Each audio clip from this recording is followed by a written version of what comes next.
বর্তমান যুগে রবীন্দ্রনাথ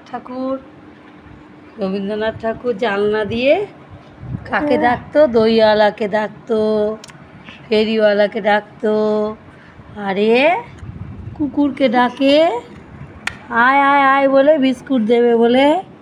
ওই দেখো, হচ্ছে বর্তমান যুগের রবীন্দ্রনাথ, তাই তো?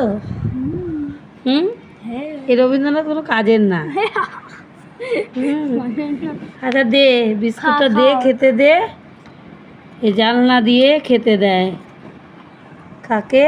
কুকুরকে জানলা দিয়ে খেতে দেয়। দেখো জানলার মশারিগুলো উঠিয়ে নিয়ে, আরে ভেঙে দিতে হবে না, আস্তে আস্তেই দে।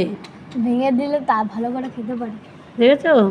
কিন্তু বর্তমান যুগে রবীন্দ্রনাথকে দেখাতে পারছি না, কারণ সে খালি গায়ে আছে, দেখালে আবার তার মাথা গরম হয়ে যাবে, সেই জন্য দেখাতে পারছি না। সে বিস্কুট নিয়েছে কতগুলো, নিয়ে এখন দিচ্ছে। এই যে এ বই পড়তে পড়তে কুকুরকে খাওয়াবে।